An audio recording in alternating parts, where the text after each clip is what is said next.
We're here with Dr. Joan Cutting. We're at the University of Edinburgh, and today we're going to talk about study skills and about how to develop a good research idea. So, hi Joan, and thank you for agreeing to be interviewed. Thanks for inviting me. Firstly, could you tell us about yourself, a little bit about your personal and professional background? Yes, well, I've been teaching in the University of Edinburgh for about 15 years. And before that I was in the University of Sunderland, where I was working with EAP and TESOL. And then before that I was in Havana, where I was doing English for specific purposes with relation to medicine. But in Edinburgh I've been concentrating on a course, it's been called Text and Discourse for Language Teaching. And I've also been involved in curriculum development in terms of teaching. That's my background. Okay, and what kind of research are you interested in or have you been involved in? So in terms of research, what would be your area? Well, what I am interested in is spoken language and spoken grammar in particular. That is to say, it doesn't follow the normal rules of grammar. It's messy, there's bits of the sentences are omitted and so on. And I'm interested in the social side of this and why people use particular structures. And in particular, it's vague language that attracts my attention. So that's words like thing, stuff, do, and things like that. And again, it's a social side. Why do people use these expressions? Is it because they don't know the words, or is it because they're trying to look chilled and relaxed and friendly? Okay, and so is there a short response to that? I suppose not, but why? So you said you are interested in why they use it, so why they use it? Is there a short answer to that? The short answer is it depends probably on your cultural background, because I've also been looking at how people with different cultures view vague language in their own languages. So I've been looking at German and Mandarin and Spanish and a little bit of French, and there are things in common, like to look relaxed and friendly, but the Mandarin respondents to one of my surveys said that vague language in Mandarin is sometimes to cover up or to avoid answering, and therefore it gets a bad press.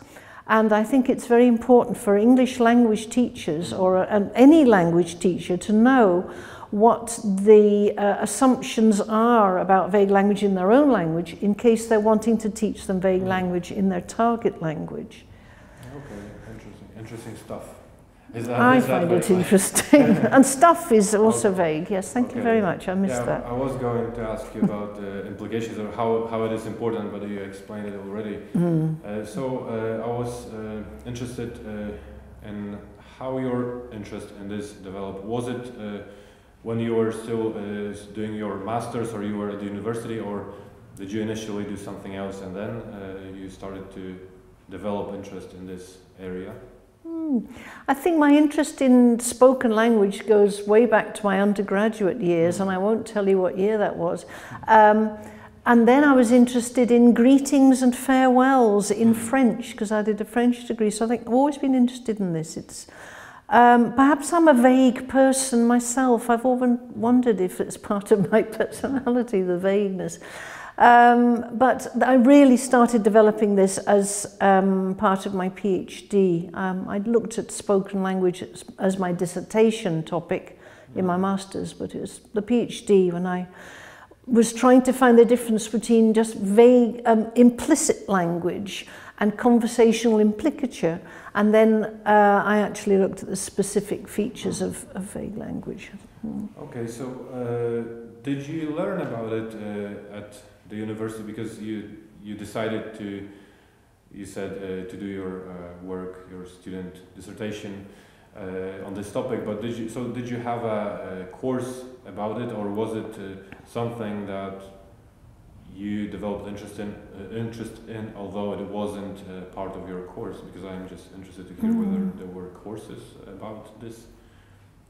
There weren't courses about spoken grammar, but I suppose features did crop up in it, but there wasn't a particular, well, there was a course about spoken language, but it wasn't, vague language wasn't part of it. So I have to say the vague language is something that has come from my own personal interest. Okay. Okay, so now I do want to talk about developing a good research idea. I'll come back to that, but firstly I wanted to ask you, are you currently supervising students, master students or doctoral students' thesis?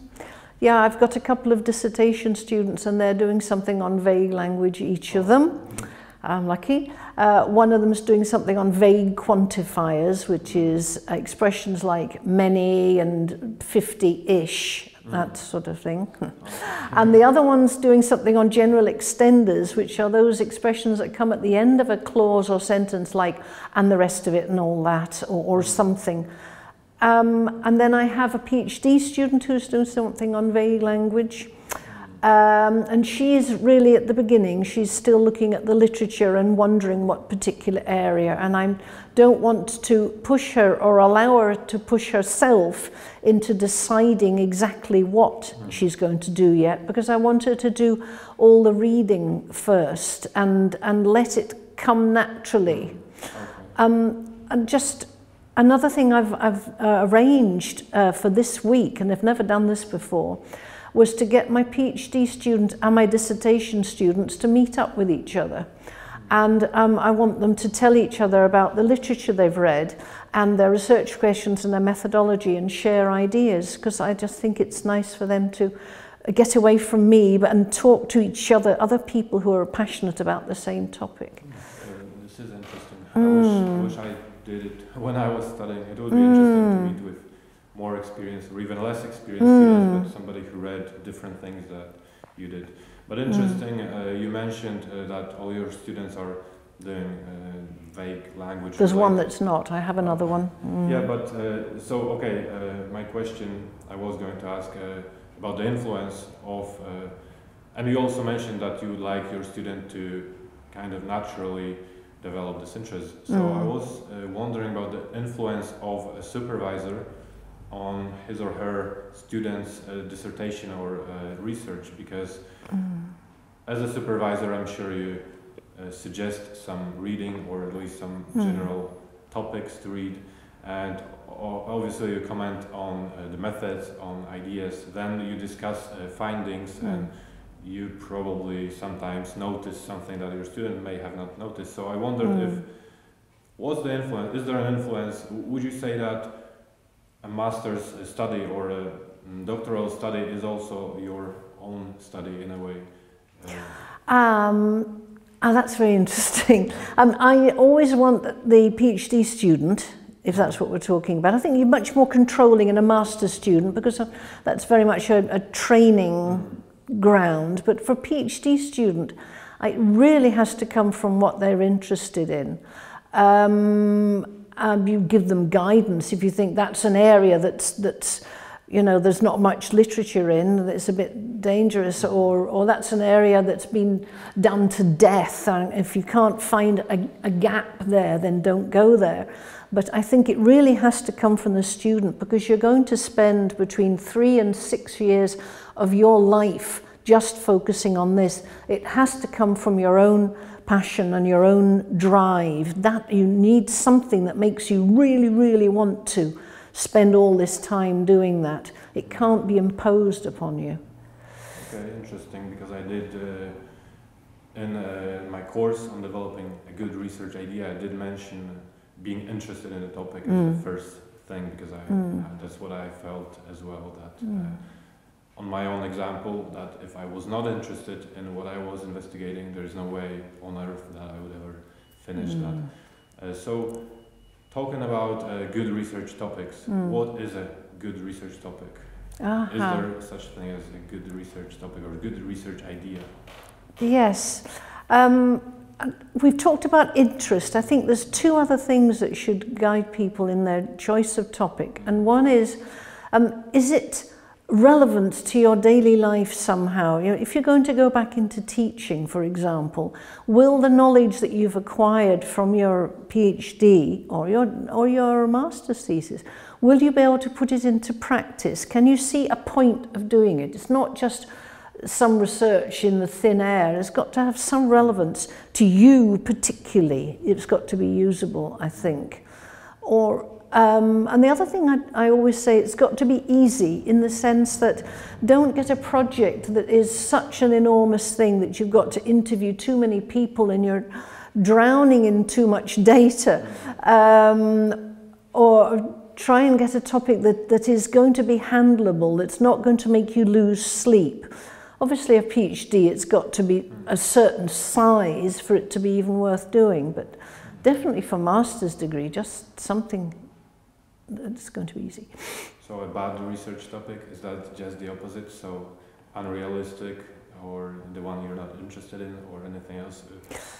As a bad, if you are a supervisor and you hear your student's idea or you read a research proposal, what is a bad research idea? A bad one for me is something that is based on a student's hypothesis that is not based in turn on some reading that they've done. You really do have to spend the first year of your PhD reading up to know what have people said, what's the methodology that's used, so that you're not making sweeping generalizations or having theories about things that you can't possibly check or examine in a methodology concretely. In my communication with students, I realized that how to come up with a good research topic, so how to come up with a research topic in general, it seems to be one of the most common problems. I was surprised because I was thinking when trying to support students, I was thinking about teaching them about methods or about data analysis, but I never thought about this first step, about how to develop a good research topic. And it seems that a lot of students struggle with it, and they ask, how am I supposed to know where to start, how to develop a good research, what to research, what to investigate. So I wondered, firstly, whether you've observed this to be a problem, and also whether maybe it's deliberate. Could this be the case that they haven't been openly, directly instructed on this topic because they are supposed to develop into researchers, so they should have some kind of researcher mind and be able to find the topic, or what could be the reason, and whether you think it's the case, whether you've heard similar problems from students? I always think the beginning of a project is possibly the most stressful, because you don't know what you're doing and why and how you're going to do it. And I always tell my master's students anyway, once we have got a research question and you've got your methodology, you're fine, go away and do it. But I think it's a bad idea to try and force yourself to get a topic straight away. I think you have to keep an open mind and think, well, I could do this and I could do that, and make rough notes. Have a file where you've got new ideas. I mean, I still have a file of new ideas. An idea might occur to you as you're sitting in the bus or as you're taking the dog for a walk in the park. And have a little notepad or stick it on your phone or whatever you do now, just to keep your mind open to any idea, and don't force yourself to get started too soon. And then I think the discussion is, I think Aristotle always used to say you have to ask why. So why are you doing that topic? Why do you think it's important? Why do you think A influences B? I think that the why is important. And another way to sort a topic is to talk to as many people as possible, not just your supervisor. Talk to your parents, talk to your friends, talk to people at bus stops, people in the park with your dog. Talk to everybody, and then they'll ask why and what do you mean, and it helps you firm up where you're going. Okay, now imagine that you are supposed to write a dissertation, another dissertation or another PhD thesis within an area that you have no idea about. So I don't know, it could be anything. So the history of some country, Spain, for example, and you have 5 or 6 months to develop your research idea, to conduct your research, describe your research. So how would you start right now if you had to start today? What would you do first to come up with an idea? I would speak to a specialist in the area and I would say, what are the seminal works? Where did it all begin? What works would I be expected to know about? Because, you know, that's what it's all about. And I would start there. And then I would look at the reference lists at the back of these books or articles and see where did they get their ideas from, and then follow them up. But another thing to do is also to look through journals and do keyword searches in journals and see where's it going now. What are the ultimate things that are being discussed right now? And then look at the end of articles and see, you know, that bit when they say further study and further recommendations, or what are they saying that's needed now? Because especially for a PhD, you are asked to push forward knowledge into a new area. Well, you need to know where the gaps are. Okay, interesting. Again, my favorite strategy is to use these further research bits, because as I said, it's like the author is telling you what you can possibly investigate. Okay, so once we're almost finished, but I have a few more questions. So once you have a good research idea, so a student has a good research idea, what skills or what strategies to use to make sure that this research idea turns into good research? So anything in particular? I know it's probably there's a variety of possible responses, but what comes to your mind? So what next? Well, then you have to get a research question, or 2 or 3, but not too many. Then you have to think, how am I going to get answers to those questions? And for that you could go to do a research course, and get some skills there and learn about all the various ways of doing research. Or look at a beginner's guide to doing research and look at all the various methods, methodologies, approaches and theories behind the approaches, and then work out the one that will give you answers to your question. Always remembering that it might not just be one tool, maybe it's 2 or 3, so that you get some triangulation and you can get the reliability and validity of your findings sorted.